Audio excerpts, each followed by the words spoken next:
Hello, నేను miss రావు.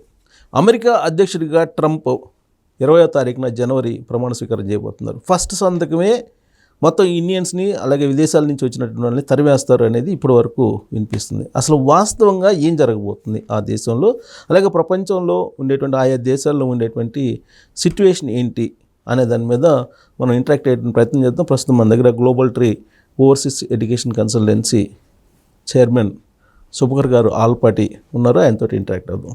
So గ్లోబల్గా ఆయనకు అవగాహన ఉంది కాబట్టి మీ ముందుంచేటువంటి ప్రయత్నం చేస్తాం. సార్ నమస్తే.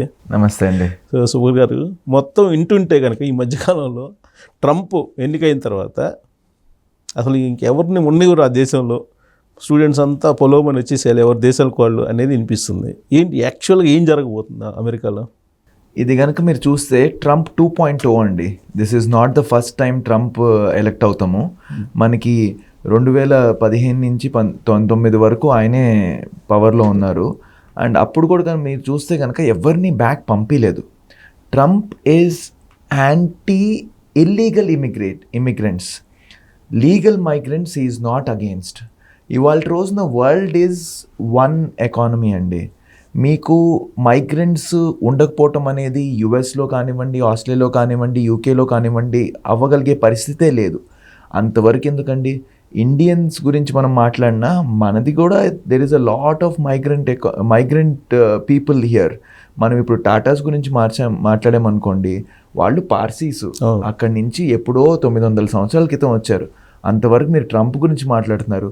ట్రంప్ గారి తాతగారు స్కాట్లాండ్ నుంచి యుఎస్కి వచ్చారు. సో మైగ్రెంట్స్ అనేవాళ్ళు వస్తూనే ఉంటారు. ఇవాళ రోజున వరల్డ్లో అన్ని చోట్ల అందరూ రావాల్సిందే. కానీ ఇక్కడ మీరు అండర్స్టాండ్ చేసుకోవాల్సింది ఏంటి అని అంటే, అందరూ కూడా భయపడుతున్నారు దట్ ట్రంప్ అందరినీ పంపించేస్తారు అని చెప్పి. కానీ అది నిజం కాదు. ట్రంప్ ఫస్ట్ నుంచి కూడా ఆయన క్యాంపెయిన్లో చాలా క్లియర్గా చెప్పింది ఏంటి అని అంటే, he is against illegal immigrants.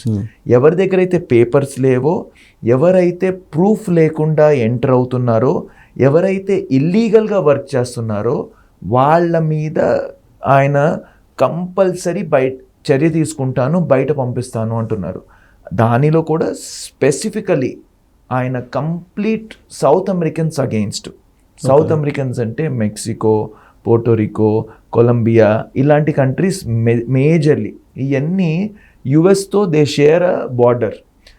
చాలా ఏళ్ళగా అంటే ఒక 2-3 డికేడ్స్గా చాలామంది సౌత్ అమెరికన్స్ డైరెక్ట్గా యుఎస్లోకి ఎంటర్ అయిపోవటము, వాళ్ళ దగ్గర వీసా గట్రా ఏమీ ఉండకపోవటము, వాళ్ళు అక్కడ ఏదైతే లోవర్ లెవెల్ జాబ్స్ ఉన్నాయో, బ్లూ కాలర్ జాబ్స్ అంటామండి. ఓకే, మెక్డొనాల్డ్స్ తీసుకోండి, పిజ్జా హట్స్ తీసుకోండి, లేదంటే ఏదన్నా వర్కింగ్ క్లాస్ జాబ్స్ తీసుకోండి. ఇవన్నీ ఏంటంటే చాలామంది Americans they do this break of education and earning of money. So ఆ blue collar jobs who are non qualified పీపుల్కి అవసరం. సో మన ఇండియన్స్ ఎవరైతే వెళ్తారో they are mostly highly qualified people. If not highly qualified, at least skilled positions మీద graduation చేసి వెళ్ళిన వాళ్ళు, లేకపోతే పీజీ కోసం వెళ్ళిన వాళ్ళు, లేదంటే వర్కింగ్ ఇంజనీర్స్ కానివ్వండి, సాఫ్ట్వేర్ ప్రొఫెషనల్స్ కానివ్వండి, వీళ్ళు వెళ్ళేది అక్కడ. ఇక్కడ మన వర్కింగ్ క్లాస్ ఎవరైతే ఉన్నారో అలాంటి వాళ్ళు లో లెవెల్ జాబ్స్కి మన ఇండియా నుంచి వెళ్ళే వాళ్ళు చాలా తక్కువ మంది. నేను అసలు లేరనే అనుకుంటా. కానీ ఇక్కడ ఇల్లీగల్ ఇమ్మిగ్రెంట్స్ అన్నారు కదా, దానికి ఈ బెంచ్ మార్క్ ఏంటి? ఇల్లీగల్ ఇమ్మిగ్రెంట్స్ అండి. ఇప్పుడు ఏంటి, H1B వీసా ఉన్నటువంటి వాళ్ళు కాంట్రాక్ట్ బేసిస్ మీద చేసేవాళ్ళు ఉన్నారు, డైరెక్ట్గా కంపెనీతో చేసేవాళ్ళు ఉన్నారు. ఇప్పుడు ట్రంప్ దృష్టిలో ఇల్లీగల్ ఇమ్మిగ్రెంట్స్ ఎవరు వెళ్ళాలో మీకు చెప్తాను. ఇప్పుడు మన దగ్గర నుంచి వెళ్ళే వాళ్ళు 3 మేజర్ కేటగిరీస్ అండి. ఒకటి F1 వీసా. F1 అంటే స్టూడెంట్స్. ఎవరైతే స్టూడెంట్స్ వెళ్ళి అక్కడికి 2 years కోర్స్ చేసిన తర్వాత పర్టికులర్గా స్టెమ్ బేస్ అంటే science, technology, engineering and mathematics కేటగిరీలో ఉన్న వాళ్ళకి 3 years వర్క్ పర్మిట్ వస్తుంది. అక్కడ ఉండి వాళ్ళు చూసుకొని జాబ్స్ చేసుకోవడానికి ఆపర్చునిటీ ఉంటుంది. అలానే L1 వీసాస్. L1 వీసా ఏంటంటే company to company, intra company transfer అంటారు. సో యుఎస్లో ఒక కంపెనీ ఉండి, ఇండియాలో కూడా ఒక కంపెనీ ఉండి, అక్కడ రిక్వైర్మెంట్ ఉన్న దానికి ట్రాన్స్ఫర్ చేస్తూ ఉంటారు. ఇప్పుడు టీసీఎస్ ఇక్కడ ఆపరేషన్స్ ఉన్నాయి, యూఎస్లో కూడా ఉన్నాయి, క్లయింట్ బేస్ ఉన్నారు, అక్కడికి వెళ్ళాల్సి ఉంటుంది. సో దాన్ని L1 కింద ట్రాన్స్ఫర్ చేస్తారు. H1 ఏంటి అని అంటే ఇక్కడ ఉన్న ఒక ప్రొఫెషనల్, సాఫ్ట్వేర్ అనివ్వండి, ఇంజనీరింగ్ కానివ్వండి, హెల్త్ ప్రొఫెషనల్ అవ్వండి, వాళ్ళకి యుఎస్లో ఉన్న ఒక కంపెనీ కనుక వాళ్ళకి జాబ్ స్పాన్సర్షిప్ ఇస్తే ఆ H1 కోటాలో డ్రాలో వాళ్ళు పికప్ అయితే వాళ్ళు దానికి వెళ్తారు. ఈ 3 కేటగిరీస్ కూడా they are all legal categories. వీళ్ళు ఎవరైతే అక్కడికి వెళ్తున్నారో వాళ్ళకి 2 years వీసానా, 3 years వీసానా, 5 year వీసానా, వాళ్ళ పాస్పోర్ట్లో యుఎస్ వీసా క్లియర్గా స్టాంప్ అయి ఉంటుంది. ఆ కేటగిరీ మీద వెళ్తున్నారు. ఇప్పుడు ఏది ఇల్లీగల్ అవ్వచ్చు. ఫర్ ఎగ్జాంపుల్ ఎవరో B1 వీసా తీసుకున్నారు, అంటే business visa or tourist visa. ఆ B1 వీసా ఏంటంటే యుఎస్ 10 yearsకి ఇచ్చేస్తుంది. ఈ 10 years వీసాలో రూల్ ఏంటంటే ఎప్పుడైనా సరే ఒకళ్ళు అక్కడ ఎంటర్ అయిన వాళ్ళు 6 months కన్నా ఎక్కువ అక్కడ ఉండకూడదు. సో ఈ ప్రాసెస్లో కనుక మీరు చూస్తే B1కి వెళ్ళి దాని ద్వారా వర్క్ చేసినా, లేదా అసలు వీసానే లేకుండా ఈ డాంకీ వే అన్నట్టు దానిలో నుంచి ఏది లేకుండా అక్కడికి వెళ్తే వాళ్ళు ఇల్లీగల్ ఇమిగ్రెంట్స్. ఇప్పుడు నేను ఏదైతే సౌత్ అమెరికన్స్ చెప్పానో, మెక్సికన్స్ చెప్పానో, వాళ్ళ దగ్గర అసలు ఏ వీసా కేటగిరీ ఉండదు. వాళ్ళు ఎట్లా కొట్టా లోపలికి వచ్చేసి అసైలం అని సబ్మిట్ చేస్తాము, లేదా ఈ నిఘా వర్గాలకి తెలియకుండా ఈ జాబులు క్యాష్ ఇన్ హ్యాండ్ చేసుకుంటా అట్లా బతికేస్తాం అనేది ఇల్లీగల్ ఇమిగ్రెంట్స్. అది ఒక క్లారిటీ వచ్చింది. కానీ ఇప్పుడు మీరు ఏదైతే చెప్పారో B1 H1 అది, ఈ H1కి సంబంధించి డైరెక్ట్ అక్కడ కంపెనీతో టైఅప్ అయితే ఓకే. అలా కాకుండా మధ్యలో ఉండేటువంటి కొంతమంది కన్సల్టెన్సీ ద్వారా వెళ్ళినటువంటి వాళ్ళకి కొంత ఇబ్బంది అని అంటారు. అవునండి, అంటే ఇక్కడ ఒకటండి, ఓ రకంగా నేను చెప్పేది ఏంటి, ట్రంప్ వస్తాం వలన సిస్టమ్ క్లీనప్ అవుతుందండి. ఇప్పుడు మనం చాలాసార్లు ముందు కూడా వినున్నాము దట్ ఈ కన్సల్టెంట్ ఎవరైతే అక్కడ లోకల్ స్టాఫింగ్ కన్సల్టెంట్ ఉన్నారో వాళ్ళు ఇన్వాల్వ్ అయి ఉన్నారండి. ఒకటేనండి, మన Indian youth are required everywhere including US. Don't go for shortcuts. Okay. Don't go for shortcuts. Yes, it might take 1 attempt, 2 attempts or 3 attempts for you to get your destination. But ఏదో ఒక short cut తీసుకొని wrong experience, ఫార్జ్డ్ కంపెనీలోకి వెళ్ళొద్దు. Opportunity వస్తుంది and ఇంకా పోను opportunity ఇంకా పెరగబోతుంది. Particularly యుఎస్లో కనుక మీరు చూస్తే ఇవాళ రోజున ట్రంప్ తర్వాత అందరికైనా ముఖ్యమైన మనిషి ఎవరండి ట్రంప్ గవర్నమెంట్లో ఇవాళ రోజున? Elon Musk is a very very clear business man. ఆయన యుఎస్ ఎకానమీ ట్రంప్తో పాటు కలిసి గ్రో చేయబోతున్నాడు. ఇవాళ రోజున యుఎస్ ఎకానమీలో మేజర్ జాబ్స్ ఎక్కడి నుంచి వస్తున్నాయండి? Software, AI, ML, data analytics అన్నీ వీటి కూడిన విషయాలు. సో నెక్స్ట్ రాబోయే ఏళ్లలో జాబ్స్ ఇంకా పెరగబోతున్నాయి. అక్కడ లోకల్ అమెరికన్స్ ఇలాంటి స్కిల్స్లో చాలా లో ఉన్నారు. So they have to depend on people out side of America. And ఆ కంట్రీ కనుక ఏ కంట్రీలో ఇలాంటి ఆపర్చునిటీ ఎక్కువ ఉంది అని కనుక చూస్తే ఇండియన్సే నెంబర్ 1 ఉంటారు. వీటిలో కూడా మీరు చెప్పినట్టే ఏదో ఒక దారిగా అక్కడికి వెళ్దాము, ఫస్ట్ ఏదో ఒకటి B1 తీసుకొని మళ్ళీ H1 మార్చుకుందామా, ఏదో కంపెనీ మీద ప్రస్తుతానికి H1 అని చెప్పి వెళ్ళి అక్కడికి వెళ్దాము, వాళ్ళు కొంచెం కష్టపడతారు, గ్యారంటీగా కష్టపడతారు. దాని బదులు 1 సంవత్సరం ఎక్కువైనా సరే కరెక్ట్ వేలో వెళ్తే ప్రాబ్లం ఉండదు. మీరు చెప్పినటువంటి ఎలన్ మాస్క్ కానీ లేదంటే రామస్వామి, వీళ్ళిద్దరు ఒకళ్ళేమో రైట్, ఒకళ్ళేమో లెఫ్ట్. వీళ్ళ పాలసీని కనుక చూస్తే టోటల్గా ఆల్రెడీ వాళ్ళు ఏదో కొన్ని ఆపరేషన్స్ కూడా స్టార్ట్ చేశారు అన్నారు. అంటే వాళ్ళు ఏంటంటే మినిమైజ్ చేయాలి ఎంప్లాయ్మెంట్ని, తర్వాత ఎఫిషియన్సీని పెంచాలి అనే కాన్సెప్ట్లో వెళ్తున్నారు. ఆ కాన్సెప్ట్ ఇక్కడ వర్తించదా ఐటీ రంగంలో? ఒకటేనండి, ఇక్కడ మీరు గమనించాల్సింది ఏంటంటే వాళ్ళు ఏమంటున్నారు, efficiency of the government better అవ్వాలని చెప్పి. ఇక్కడ మీరు గనక చూస్తే మనం ఏదైతే ఉన్నాయో జాబ్స్, ఈ AI, ML ఇలాంటి ఏదైతే ఉన్నాయో ఇవన్నీ జాబ్స్లో సపోర్ట్ సిస్టమ్ కోసం మీకు జనాలు కావాలి, రైట్?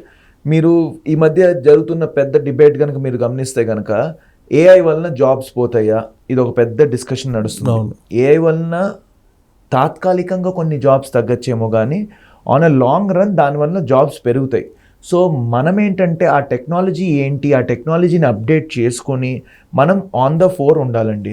ఒకటేనండి నేను యూత్కి చెప్పేది, వెరీ ఇంపార్టెంట్ పాయింట్. అది యుఎస్కి వెళ్తారా, మీరు ఆస్ట్రేలియాకి వెళ్తారా, యూకేకి వెళ్తారా, ఇండియాలో ఉంటారా, వేరు కానీ మనల్ని అప్స్కిల్ చేసుకోవటము, మనం హార్డ్ వర్కింగ్ చేసుకుంటే మాత్రము there is not going to be any end to it. మీరు ఏదైతే చెప్తున్నారో ఎఫిషియన్సీ పెంచుతామన్నా సరే ఈ జాబ్స్ రిక్వైర్మెంట్ సపోర్ట్ సిస్టమ్ అయితే మీకు కంపల్సరీ అవసరం పడతానే ఉంటుంది.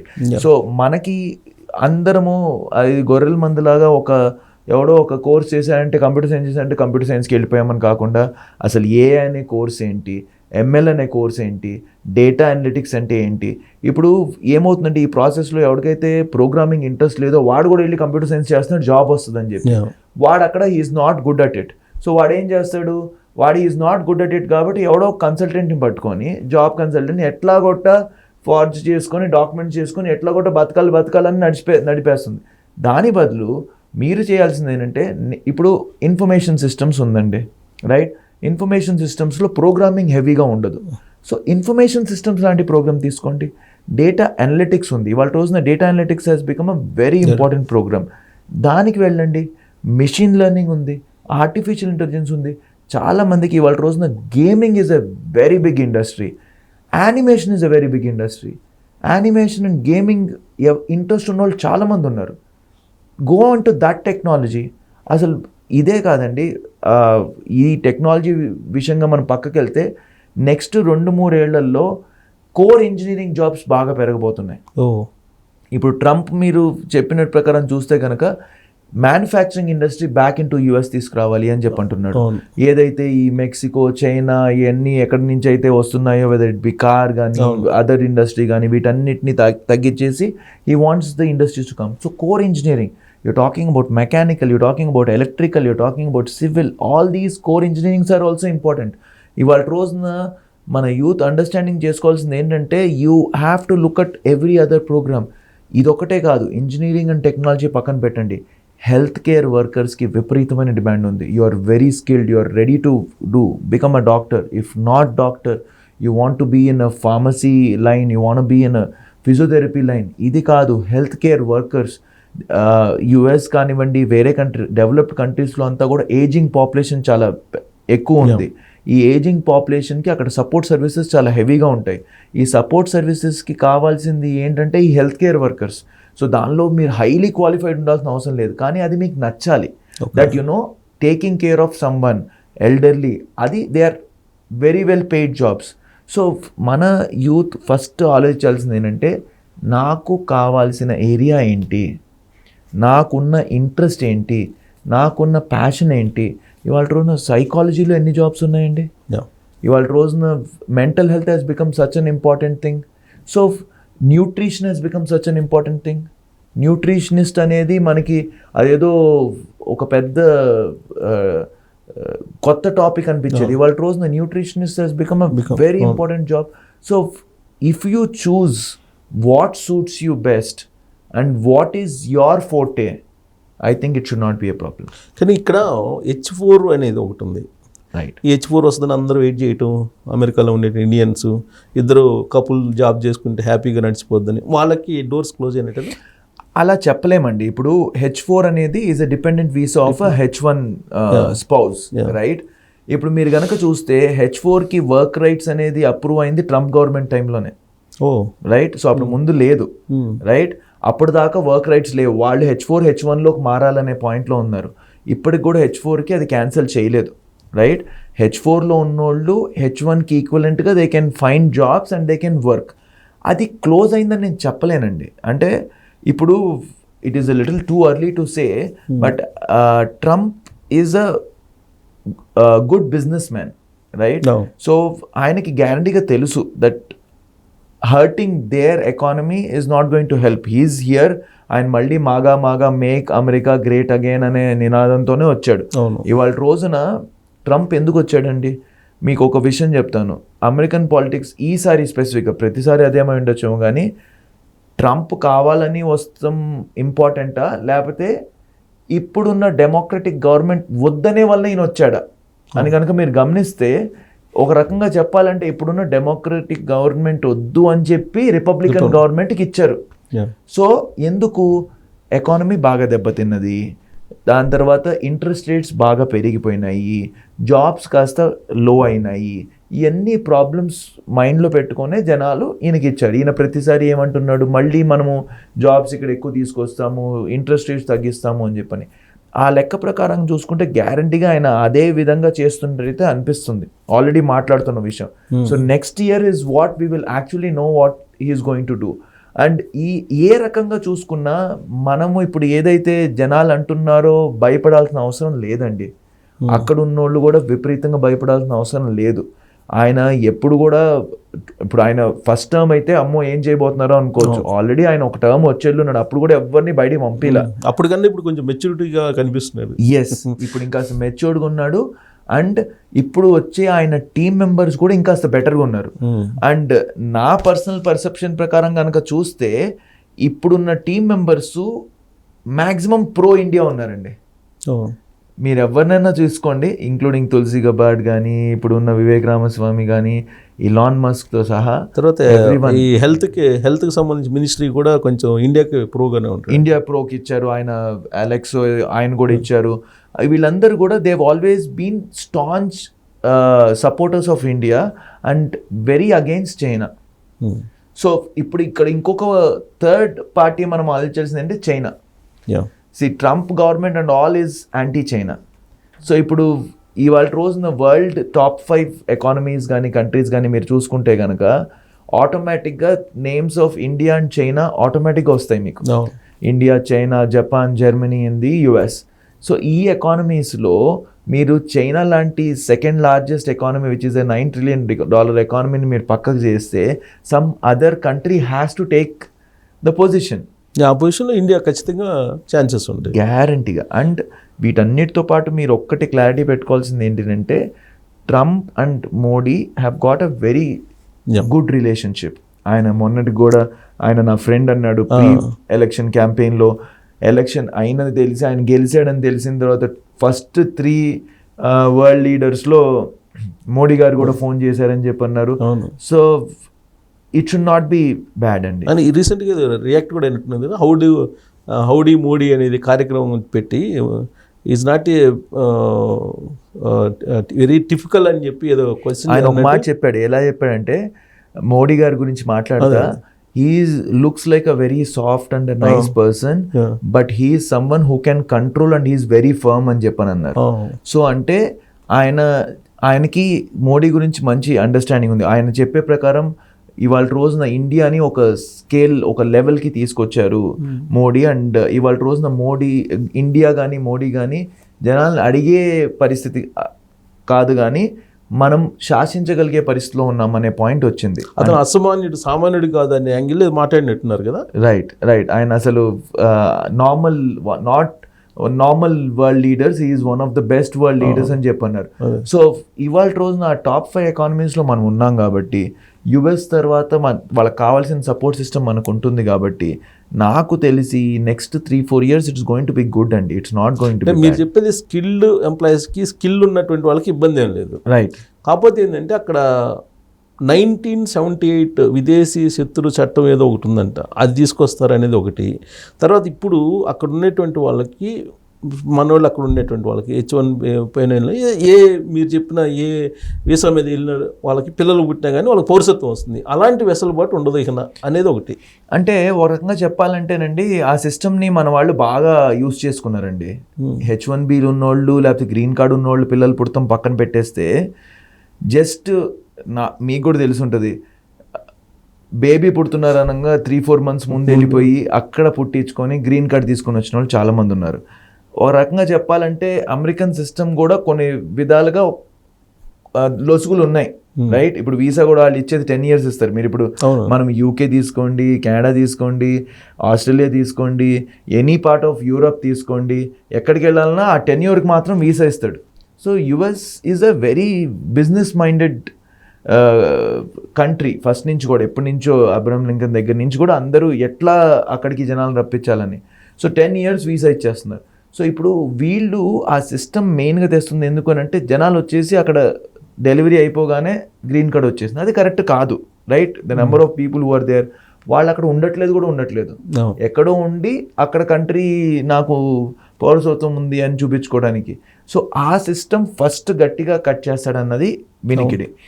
ఇంకా ఎవరైతే ఈ పిల్లలు అక్కడే పుట్టిన 21 years తర్వాత వాళ్ళు ఆటోమేటిక్ గ్రీన్ కార్డ్ కాదనేది ఒకటి నడుస్తుందండి.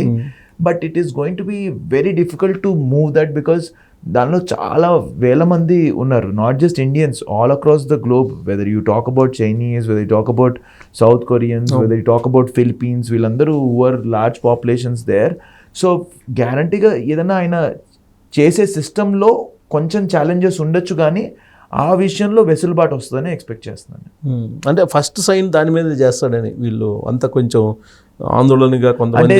యుఎస్లో ఆయన ఒక సైన్ చేసేస్తే అయిపోదండి, అక్కడి నుంచి హౌస్కి రావాలి, హౌస్ నుంచి మళ్ళీ నెక్స్ట్ హౌస్కి వెళ్ళాలి, ఆ రెండు పూర్తయిన తర్వాతే మీకు అది చట్టం అవుతుంది. అది అవ్వాలంటే ఏళ్ళు పడతాయి. అంటే 2016 నుంచి 19 మధ్యలో ట్రంప్ చేయటం డిఫికల్ట్, కానీ ఇప్పుడు ఈజీ అని కదా, ఎందుకంటే రెండిట్లో మెజారిటీ వచ్చింది రిపబ్లికన్స్కి, సో దట్ ఈజీగా అయిపోతుంది అనేది. అదేనండి ఆయన అంటే నేను అనేది ఏంటంటే let's not go in to speculation right now, ఎందుకంటే ఆయన వస్తానికి ఇంకో 2 నెలలు ఉంది. ఆయన 2 నెలలు వచ్చిన తర్వాత ఆయన ఫస్ట్ సైన్ చేసిన తర్వాత హౌస్లోకి వెళ్ళిన తర్వాత స్టెప్ బై స్టెప్ అవుతుంది. బట్ అదైతే అక్కడ ఉన్న ఈ యంగ్ పిల్లలు కొంచెం ఛాలెంజ్ కానీ, but it might not happen so easily. So ఇప్పుడు మన వాళ్ళు స్టూడెంట్స్ అక్కడికి వెళ్ళారు, మీకు బాగా తెలుసు అసలు ఏ కంట్రీలో ఎలా ఉందనేది మీకు మొత్తం ఎప్పటి నుంచే ఉన్న, మీరు కన్సల్టెన్సీ దాదాపు 20 సంవత్సరాల నుంచి ఉన్నారు కాబట్టి అక్కడ మన వాళ్ళు ఓపీటీ మీద చేస్తుంటారు. రైట్. అలాగే వీళ్ళకి ఇప్పుడు H1 ఉన్న వాళ్ళకి జాబ్ పోయింది అనుకోండి, ఒక 3 months 4 months 5 months ఉంది ఇప్పుడు. రైట్. దాని పీరియడ్ కూడా తగ్గిస్తారు అనేది. ఇప్పుడు 3 to 6 months టైం ఇస్తున్నారండి. ఇప్పుడు మీరు కనుక చూస్తే మొన్న ఈ రెసెషన్ వలన కొన్ని జాబ్స్ పోయిన వాళ్ళకి 3 monthsలో వెళ్ళిపోవాలని చెప్పని భయపడిపోయిన వాళ్ళది మళ్ళీ ఎక్స్టెన్షన్ ఇచ్చారు. రైట్. కొంతమంది ఇండియాలో కూడా జాబ్స్ బాగానే ఉన్నాయని ఇండియా కూడా తిరిగి వచ్చారు. సో గ్యారంటీగా ఇలాంటి ఛాలెంజెస్ ఎప్పుడైనా సరే కొంచెం రెసెషన్ వచ్చినప్పుడు ఏ కంట్రీలోనే ఉంటుందండి, ఈవెన్ ఇండియాలో కూడా రెసెషన్ వచ్చినప్పుడు జాబ్స్ పోయినాయి, ఇలాంటి ఛాలెంజెస్ ఉంటానే ఉంటాయి. కానీ ఇప్పుడు I think they have already pass that stage, so economy కొంచెం బెటర్ అవుతుంది. కానీ ఎస్, రూల్స్ అయితే స్ట్రిక్ట్ ఉంటాయండి. ఆయన దగ్గర ఆయన వచ్చిన తర్వాత ఆయన గవర్నమెంట్లో ఈ ప్రాసెస్ ఇలా ఫాలో అవ్వాలన్నప్పుడు గ్యారంటీగా ఉంటుంది. సో దీనికి మనోళ్ళు చేయాల్సిందల్లా ఒకటే ఒక పాయింట్, జాగ్రత్తగా ప్లాన్ చేసుకోవటము, ముందే కరెక్ట్గా కోర్ జాబ్లో ఉండటము, దానికి be aware of what is happening in the industry, upskill చేసుకోవటము, ప్రిపేర్డ్గా ఉండటం is the only way for it. అంటే 2 monthsకే రిస్ట్రిక్ట్ చేస్తారు, 2 months తర్వాత జాబ్ లేకపోతే పంపించేస్తారు అనేది ఒకటి వినిపిస్తుంది. అదేనండి, ఇప్పుడు కూడా మొన్న 3 months తర్వాత లేదన్నారు కదా, మళ్ళీ ఎక్స్టెన్షన్ వచ్చింది కదా. ఇక్కడ ఒకటి మనకి గమనించాల్సింది రావు గారు ఏంటంటే, కంపల్సరీగా అక్కడ స్కిల్డ్ పీపుల్ రిక్వైర్మెంట్ అయితే ఉంది. రైట్. ఒక్కోసారి జాబ్స్ రిసెషన్ ఇలాంటి వలన తగ్గినా సరే ఇప్పుడు కాకపోయినా మళ్ళీ ఇంకొన్ని రోజుల తర్వాత మళ్ళీ పెరుగుతుంది. So they will never go so harsh. ఎందుకు ఇప్పుడు ఈ ఆస్పెక్ట్ మనం ఏదైతే మాట్లాడుతామో ఇది ఎన్నో ఏళ్ళగా మాట్లాడుతున్నారండి, కానీ ఎప్పుడు కూడా సడన్గా డెసిషన్ తీసుకోలేదు. ఎందుకంటే the US government has to support the businesses which are running there. ఇవాళ రోజున how is US such a strong economy అంటే because of the businesses which are running there. So ఇవాళ రోజున ఈ అన్ని బిజినెసెస్ అన్ని వాళ్ళ ఓనర్స్ని పక్కన పెట్టేసి నేను వీళ్ళందరినీ బయటికి పంపించేస్తాను, లాస్ట్ టైం కూడా ఇమీడియట్గా మేము 3 months టైం ఇస్తామంటే ఈ బిజినెస్ CEOs అందరు కలిసి ఒక లెటర్ సబ్మిట్ చేసి మాకు ఇలా అయితే కనుక మాకు బిజినెస్ దెబ్బతింటాయి, మాకు we need this support system very strongly అని చెప్పిన తర్వాత అది వెసులుబాటు జరిగింది. సో ఈ రకంగా చూసుకుంటే ఈ డెసిషన్స్ అవుతాం అనేది అంత ఈజీ అండ్ అంత సింపుల్ కాదండి. సో ఇప్పుడు స్టూడెంట్స్ వెళ్ళేదానికి ఈ సంవత్సరం కొంచెం తగ్గుతున్నారు, ట్రంప్ వచ్చాడని చెప్పేసి అని అంటున్నారు. ఇన్ కేస్ ఈ పీరియడ్లో వెళ్తే స్టూడెంట్స్ ఇప్పటికే ఆల్రెడీ అక్కడ ప్యాక్ అయి ఉన్నారు అని అంటున్నారు. సరే ఓపీటీలో జాబ్స్ కూడా దొరకట్లేదు అంటున్నారు. ఆ పీరియడ్లో మళ్ళీ కొత్తగా అక్కడికి వెళ్ళి చదువుకునేటువంటి వాళ్ళు కొంతమంది సందేహిస్తున్నారు, వాళ్ళకేం చెప్తారు? ఇక్కడ ఒక్క పాయింట్ అండి మనం ఒకటి గమనించాల్సింది ఏంటంటే, ప్రీ-కోవిడ్ పోస్ట్-కోవిడ్ ఒకటి మనం గమనించాలండి. కోవిడ్ వచ్చినప్పుడు 2020 and 2021 ఇయర్స్లో ఇండియా నుంచి యుఎస్కి కానీ వేరే కంట్రీస్ కానీ ఆల్మోస్ట్ డోర్స్ క్లోజ్డ్. సో ఎన్నో లక్షల్లో వెళ్ళే మంది స్టూడెంట్స్ వేలల్లో వెళ్ళారు, లేదా అసలు వెళ్ళలేదు. 2020లో అయితే చాలా స్మాల్ నెంబర్, 2021లో కొంచెం పెద్ద నెంబర్, 2021లో మహా అయితే నాకు తెలిసి 60-70 వేల మంది వెళ్ళారు. వేరస్ 2020లో 20,000 25,000 మంది స్టూడెంట్స్ వెళ్ళారు. ఆ వీసా అసలు బార్డర్స్ ఓపెన్ లేవు, వెళ్ళాలా వద్దా తెలియదు. ఈ అయోమయంలో ఉండటం వలన ఏమైందంటే ఈ 2020 and 2021 వెళ్ళాలనుకున్న వాళ్ళందరూ ప్లాన్స్ ఆపి పెట్టుకున్నారు. ఓకే. సో 2022 మనకి కోవిడ్ వేవ్ 1, వేవ్ 2, వేవ్ 3 ఈ 3 పూర్తయ్యేసరికి 2022 వచ్చింది. సో 2022 వచ్చిన తర్వాత కూడా మళ్ళీ వేవ్ 4 వస్తుందా, వేవ్ 5 వస్తుందా అని చాలామంది పిల్లలు కానీ పేరెంట్స్ కానీ భయపడతా ఉన్నారు. సో 2022 కూడా మెల్లగా పెరిగింది. 2022 పూర్తయ్యేసరికి అందరూ కాన్ఫిడెన్స్ వచ్చి ఒకేసారి 2023 was the biggest graph for almost all the countries including the US. ఎవరైతే ఇన్నాళ్ళు ఆగున్నారో ఒకేసారి వెళ్ళారు. ఒక యూనివర్సిటీలో ఇండియా నుంచి 200 వస్తారన్న చోట అక్కడ ఏకంగా 800 మంది వచ్చారు. సో ఒకేసారి ఇంత పెరిగేసరికి అక్కడ ఈ డిఫరెన్స్ చాలా హెవీ అయిపోయింది. ఈ డిఫరెన్స్ ఒకేసారి అయిపోయేసరికి అక్కడ ఉన్న హౌసింగ్ కానివ్వండి, అక్కడ ఉన్న జాబ్స్ కానీ ఏదైనా కొంచెం ఛాలెంజ్ అవుతుంది కదా. 180,000 మంది వెళ్ళారనేది 2023 USCIS రిపోర్ట్ ఇండియా నుంచి హైయెస్ట్ ఇప్పుడు దాకా యూఎస్కి వెళ్ళింది. సో అక్కడ సిస్టంలో అక్కడ జనాలు వెళ్తానికి కొంచెం ఛాలెంజ్ అయిపోయింది. ఆ రకంగా చూసుకుంటే ఆల్రెడీ 2024కి 2023తో పోల్చుకుంటే సగానికి తగ్గిపోయారు నెంబర్స్, బాగా తగ్గిపోయారు. సో ఈ సిస్టమ్ సపోర్ట్ చేయలేక జనాలకి ఇది అయింది. అండ్ అది కాక చాలామంది ఇక్కడ రావద్దు ఇలాంటి నెగిటివ్ ఇంపాక్ట్ వల్ల కూడా స్టూడెంట్స్ భయపడతాం, లేకపోతే యూఎస్లో జాబ్స్ లేవు, రెసెషన్ ఇలాంటివన్నీ మాట్లాడారు. నేను చెప్పేది ఒకటే, ఈ ఇయర్ ఆల్రెడీ బాగా తగ్గారు. 2025 ఏదైతే ఓపెన్ అవ్వబోతుందో గ్యారంటీగా 2023 లెవెల్ నెంబర్స్ అయితే ఉండవు. కానీ వెళ్ళాలా వద్దా అంటే వెళ్ళండి, కానీ ప్లాన్డ్గా వెళ్ళండి. అందరూ టెక్సస్, కాలిఫోర్నియా, న్యూయార్క్ ఇదే సిటీస్లోకి వెళ్ళాలని ప్లాన్ చేసుకుంటున్నారు. ఎందుకనంటే ఏదర్ క్లైమాటిక్ కండిషన్స్ కానీ, జాబ్స్ కానీ, నాకు తెలిసిన వాళ్ళు ఉన్నారని కానీ ఇదే ప్లాన్ చేసుకుంటున్నారు. యూఎస్లో ఉంది 50 స్టేట్స్, ఇదే 3 స్టేట్స్, ఇదే 5 స్టేట్స్, మహా అయితే ఒక 10 స్టేట్స్, మహా అయితే మిచిగన్, అట్లాంటా ఇలాంటివే వెళ్తున్నారు. జనాలు have to look beyond that. దీనికి కరెక్ట్ అసెస్మెంట్ చేసుకోవడం చాలా ఇంపార్టెంట్ అండి. ఏదో ఒక కాలేజ్లో మా ఫ్రెండ్ వెళ్ళాడు, నేను అక్కడికి వెళ్తాను, ఏదో మా అన్న కోర్స్కి రమ్మన్నాడు, నేను ఆ కోర్స్కి వెళ్తున్నాను, అది కాదు చేయాల్సింది. ఇన్ఫార్మ్డ్ డిసిషన్స్ చేయాలండి స్టూడెంట్స్. మీ బడ్జెట్ ఎంత? యూఎస్లో $10,000 పర్ ఇయర్ నుంచి $1,00,000 వరకు జాబ్స్ ఉన్నాయి, ఫీజులు ఉన్నాయి. $10,000 అంటే $8,40,000 సంవత్సరానికి ఫీజు. ఇవాళ రోజున ఇక్కడున్న చాలా యూనివర్సిటీస్ కూడా ఆ లెవెల్లో ఉన్నాయి. డీమ్డ్ యూనివర్సిటీలు ఆల్మోస్ట్ అంతే ఉన్నాయి. అన్ని డీమ్డ్ యూనివర్సిటీలు లేదంటే ఈ పాన్ ఇండియన్ యూనివర్సిటీలు కానీ ఎన్ని చూసుకుంటే కనుక వీటి ఫీజులు ఇంకా ఎక్కువ 15-20 లక్షలు కూడా ఉన్నాయి. వేరాజ్ $1,00,000 ఫీజు ఉన్న యూనివర్సిటీ కూడా ఉంది అక్కడ, టాప్ యూనివర్సిటీ. అంటే 80 లక్షలు సంవత్సరానికి ఫీజు ఉండే యూనివర్సిటీ. మనం మాట్లాడే హార్వర్డ్లు, ఏఎల్ యూనివర్సిటీలు ఇలాంటివన్నీ ఆ హై యూనివర్సిటీలు ఉంటాయి. So first of all student, నా బడ్జెట్ ఏంటి? నా బడ్జెట్ $10,000. $10,000 నేను మీకు 100 యూనివర్సిటీలు చెప్తాను యూఎస్లో. యూఎస్లో 4,000 యూనివర్సిటీస్ అండ్ కాలేజెస్ ఉన్నాయి. సో ఎక్కడికి వెళ్ళాలి? రెండోది కోర్స్. ఓన్లీ కంప్యూటర్ సైన్స్ ఒకటే కాదు, నేను ఇందాక చెప్పినట్టు ఇన్ని రకాల స్పెషలైజేషన్స్ ఉన్నాయి. స్పెషలైజేషన్ చూస్ చేసుకోండి. 3 location. There are multiple locations. నేను మొన్న మాట్లాడుతున్నప్పుడు యూటాలో చాలా ఆపర్చునిటీ ఉంది అని చెప్పని అంటున్నారు. అక్కడ జనాలు తక్కువ ఉన్నారు మన ఇండియన్స్, అక్కడికి వెళ్ళండి. కేరళలో మంచి ఆప్షన్స్ ఉన్నాయి. అన్ని ఆప్షన్స్ మనం చూసుకోవాలి. ఎక్కడుంది మనకి? సౌత్ కేరళ బాగుంటుందా, నార్త్ కేరళ బాగుంటుందా? Don't just look at 3-4 destinations. So inform decision, whether it be the university, whether it be the course, whether it be the location. And వీళ్ళు ఎప్పుడైతే ఇప్పుడు వెళ్ళబోతున్నారో ఈ స్టూడెంట్స్, ఈ 2025లో వెళ్ళిన వాళ్ళు, వీళ్ళు 26 ఎండ్కి కానీ 27 కానీ వస్తారు. అప్పటికి market is going to grow much bigger. Much bigger and recession will be completely gone and market is going to bounce back. Recession is the best time and best investment for your studies, to upskill yourself. So this is the best time for them. And వీటితో పాటు వాళ్ళు క్లియర్గా understand చేసుకోవాల్సింది ఏంటి అని అంటే, నా career outcome ఏంటి. ఇక్కడ ఒక్క పాయింట్ మన వాళ్ళు చేసే తప్పు ఏంటంటేనండి, నేను అక్కడికి వెళ్ళగానే పార్ట్ టైం జాబ్స్ చేసుకుని సంపాదించేస్తాను. ఫస్ట్ సెమిస్టర్ అయిపోగానే అదే కదా, ఫస్ట్ సెమిస్టర్ అయిపోగానే నేను సెకండ్ సెమిస్టర్ ఫీజు కూడా నేను అక్కడ చేసుకుని దానిపై కట్టేసుకుంటాను. ఆ మైండ్ సెట్తో స్టూడెంట్స్ వెళ్ళకూడదు.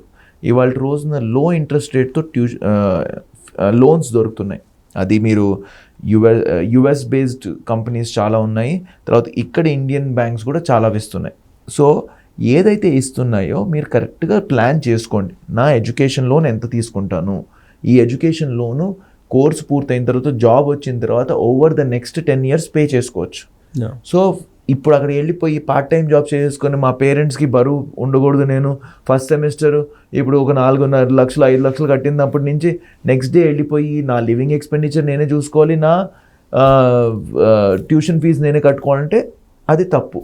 అసలు అలా ఆలోచించొద్దు. మీకు ట్యూషన్ ఫీజు కష్టం అనుకుంటే లో ఫీజు ఉన్న యూనివర్సిటీస్కి వెళ్ళండి. మంచి స్టేట్ ఫండెడ్ యూనివర్సిటీస్ ఉన్నాయి, పబ్లిక్ యూనివర్సిటీస్ ఉన్నాయి యూఎస్లో, వాటికే వెళ్ళండి. డోంట్ గో టు సమ్ ఏదో పేరు తెలియని యూనివర్సిటీస్, Day 1 CPT అస్సలు వద్దు. ఇలాంటి పార్ట్ టైం జాబ్స్ మీద సంపాదించుకుందాం లేకపోతే అనే మైండ్ సెట్ మార్చుకోండి. మెయిన్ ఏంటి అని అంటే మంచి యూనివర్సిటీకి వెళ్ళి మంచి కోర్స్ పూర్తి చేసుకొని మీరు ఇంకా గనక బాగా చదువుకుంటే అక్కడ మీకు scholarship opportunity, internship opportunity, teaching assistant opportunity ఇవన్నీ ఉంటాయి. మీరు అయ్యి చూసుకోండి. ఇప్పుడు మన కొన్ని యూనివర్సిటీస్ ఉన్నాయండి, state university of New York, polytechnic అని చెప్పి, అక్కడ వెళ్ళే ప్రతి స్టూడెంట్కి ఇంటర్న్షిప్ ఆపర్చునిటీ ఉంటుంది. ఎందుకనంటే అది కొంచెం రిమోట్ ప్లేస్లో న్యూయార్క్ నుంచి 3 గంటలు ట్రావెల్ చేయాలి. అక్కడ ఆ సిటీలో లివింగ్ ఎక్స్పెండిచర్ $400 నుంచి $600 బతకచ్చు. అదే న్యూయార్క్లో $1,500 ఖర్చు పెట్టుకోవాలి. కానీ మనందరం ఇక్కడే ఉంటాం, పార్ట్ టైం జాబ్స్ అక్కడే మెక్డానల్డ్స్లో చేయాలి. అదే తప్పు. అది కాకుండా ఇక్కడ నేను ప్రొఫెసర్కి టీచింగ్ అసిస్టెంట్షిప్ చేస్తాను, లేదంటే ఇంకో ప్రొఫెసర్తో రీసెర్చ్ అసిస్టెంట్షిప్ చేస్తాను, లేదంటే ఇక్కడ యూనివర్సిటీలో ఫండింగ్ ఎక్కువ ఉంది, స్కాలర్షిప్ వస్తుందేమో. ఇది కనుక స్టూడెంట్స్ ప్లాన్ చేసుకుంటే ఏ విధంగా ప్రాబ్లం ఉండదు. ఇవన్నీ మిస్ అవుతాం వల్లనే అదే ఒకే యూనివర్సిటీకి 800 మంది ఎందుకు వెళ్తారండి, ఒక యూనివర్సిటీకి 2000 మంది ఎందుకు వెళ్తారండి? ఎందుకంటే ఆ యూనివర్సిటీకి అందరు వెళ్ళారు, లేకపోతే అక్కడ లొకేషన్ బాగుంది, లేకపోతే జాబ్స్ ఉన్నాయి. 200 మంది దగ్గర నుంచి 800 మంది వెళ్తే జాబ్స్ ఎవరికి దొరకవు. సో ఇన్ఫార్మ్డ్ డిసిషన్ చేసుకొని కరెక్ట్గా ఇన్వెస్ట్ చేసుకొని లోన్లు తీసుకొని వెళ్ళి చదువుకుంటే అసలు స్టూడెంట్స్తో పాటు మెయిన్ ఇంపార్టెంట్ పేరెంట్స్ అండి. అసలు ఎట్లా సంపాదిస్తాడు అనేది తెలియాలి కదండి. బయటకు వెళ్ళి ఎక్కడో ఏదో ఒక చోట, ఫస్ట్ ఆఫ్ ఆల్ యుఎస్లో చదువుకునేటప్పుడు out side the campus unless it is the same area of your education it is illegal. ఇప్పుడు ఆస్ట్రేలియాలోనో, కెనడాలోనో, యూకేలో అనుకోండి part time job is legal. మీరు ఏ జాబ్ అయినా చేసుకోండి, మీరు చదువుకి జాబ్కి సంబంధం లేదు. యూఎస్లో మీరు ఆన్ క్యాంపస్ ఏదైనా చేయొచ్చు, ఆఫ్ క్యాంపస్ వెళ్తే మీరు same work as your education మీరు చేయాలి, అది ఇల్లీగల్. అక్కడ ఒక ప్రాబ్లంలో పడిపోతుంది. ట్రంప్ వచ్చిన తర్వాత అది మరీ స్ట్రిక్ట్ అవుతుంది అనుకుంటే. గ్యారంటీగా స్ట్రిక్ట్ అవుతుందండి, గ్యారంటీగా స్ట్రిక్ట్ అవుతుంది. అండ్ ట్రంప్ రాకపోయినా కూడా నేనైతే ఇదే సజెస్ట్ చేస్తా, అసలు మీరు ఏది కూడా ఇల్లీగల్. ఇప్పుడు నేను చెప్పాను కదండి, 5-6 లక్షల రూపాయలు ఒక సెమిస్టర్ ఫీజు, 4 సెమిస్టర్లు కలిపితే 20 లక్షల రూపాయలు అయింది. మీరు జాగ్రత్తగా పే చేసుకొని లోన్ తీసుకొని ఫుల్ టైం జాబ్, ఇప్పుడు జాబ్ కొంచెం కష్టంగానే ఉందండి, బట్ మనం పంపించిన దానిలో 90% to 92% స్టూడెంట్స్కి జాబ్స్ వచ్చినాయి. ఈ 8 to 10% ఎవరైతే నాకు అక్కడ ఉండాలని లేదు బ్యాక్ వచ్చిన వాళ్ళు ఉన్నారు. సో జాబ్స్ వస్తున్నాయి, టైం పడుతుంది, మీకు 3 years ఓపిక ఉంది, జాగ్రత్తగా వెతుక్కోండి, చూసుకోండి. ఇవన్నీ రావాలంటే మీరు కోర్స్ కరెక్ట్గా చేసి ఉండాలి. ఈ కోర్స్ టైంలో మీరు ఇంటర్న్షిప్ ఆపర్చునిటీ ఉంటాయి. మీరు ఏ కంపెనీలో వెళ్ళి ఇంటర్న్షిప్ చేస్తున్నారు, మీరు అక్కడ ఇంటర్న్షిప్ బాగా చేస్తే వాళ్ళు ఆపర్చునిటీ ఇస్తారు మీరు ఫుల్ టైం జాబ్ చేస్తానికి. వీటి మీద ఫోకస్ చేయకుండా నేను ఎప్పుడు $12, $15 గంటకి ఎంత సంపాదిస్తానా, నేను నెల అయ్యేసరికి నా దగ్గర ₹1,00,000 వచ్చినాయా, నా ఖర్చులు 30-40 వేలు అయితే 60,000 రూపాయలు నా ఫీజుకి సేవ్ చేసుకున్నానా, ఈ 20 లక్షలు నీ 2 ఏళ్లలో సేవ్ చేసుకొని నీ ఫీజులు నువ్వు కట్టేసుకొని ఏం సాధిస్తున్నావు? మళ్ళీ రోడ్డు మీదకి వెళ్ళి కూర్చుంటున్నావు. రోడ్డు మీదకి వెళ్ళి ఎందుకంటే క్వాలిఫికేషన్ లేదు, మళ్ళీ అక్కడ మీరు ఏదో జాబ్ కన్సల్టెంట్ కనుక్కొని దొంగ ప్రూఫ్లు పెట్టుకొని మళ్ళీ ఇదంతా ఒక విషియస్ సర్కిల్ అండి. దీనిలోనే తిరుగుతా పోతున్నారు ఈ స్టూడెంట్స్. సో ప్రాపర్ వేలో లేకపోవడం. ప్రాపర్ వేలో వెళ్ళిన వాళ్ళకి $50,000 to $70,000 బేస్ టార్గెట్ అండి. జాబ్స్ వస్తున్నాయి. $50,000 అని అంటే నెలకి $4,000 నుంచి $5,000. $5,000 అంటే మనం మాట్లాడేది ఆల్మోస్ట్ $4 లక్షల రూపాయలు శాలరీ. మనకి తెలిసిన స్టూడెంట్స్ చాలామంది $100,000 శాలరీస్ వచ్చినాయి, అంటే ఆల్మోస్ట్ $8,000 నుంచి $10,000 జాబ్లు. ఇవన్నీ ఎట్లా వస్తాయి? మీరు కరెక్ట్గా చదువుకొని అప్పుడు మీరు ఇంత జాబ్స్ వచ్చినాయి అనుకోండి, మీ 20 లక్షలు ఎన్నాళ్ళు పడుతుందండి మీకు తీరుస్తానికి? ఎంతోమంది స్టూడెంట్స్ ఇవాళ రోజున ఇండియాకి ఎందుకు మనకి ఫారెన్ నుంచి అంత ఫండ్స్ వస్తున్నాయంటే because they are able to earn. So ఈ ప్రాసెస్లో మనం తెలుసుకోవాల్సింది ఒకటేనండి, స్టూడెంట్స్ అనేది షార్ట్ కట్స్ అనేది it's a complete no. Never take any short cuts. Don't get into this vicious circle. Mainly focus on your education and your career outcomes. ఇది చేసిన వాళ్ళు ఎవరు బాధపడరు. ఇంకోటి ఏంటంటే ట్రంప్ వచ్చిన తర్వాత మీరు ఏదైతే ఈ శాలరీ చెప్తున్నారు కదా, శాలరీ స్ట్రక్చర్ ఆయన పెంచుతాడు అనేది ఒకటి ఉంది కదా, పెంచుతారా? పెంచే అవకాశం ఉందా? ఆయన పెంచాలని ఎప్పటి నుంచో అంటున్నారండి. పెంచితే కనుక చాలా మంచిదే. అక్కడ ఉన్న అమెరికన్స్కి శాలరీ పెరుగుతుంది, మనకి పెరుగుతుంది. ఇప్పుడు ఎందుకంటే మనం ఏదైతే ఈ $45,000-50,000 స్టార్టింగ్ శాలరీ అని చెప్పామో ఇది 10 ఏళ్ళ నుంచి వింటున్నామండి. కానీ నేను చెప్పినట్టు చాలా మంది స్టార్టింగ్ శాలరీ $100,000 దగ్గర నుంచి వచ్చేస్తున్నారు. ఎందుకు వస్తున్నారు అంటే వాళ్ళు బాగా చదువుకున్నారు అండ్ జాబ్స్ కూడా ఉన్నాయి, అలాంటి జాబ్స్ కూడా ఉన్నాయి. సో ఇక్కడ ఆయన కనుక ఈ 50,000 నుంచి బేస్ శాలరీ 75,000 పెంచారనుకోండి, మంచిది. It's always going to be good.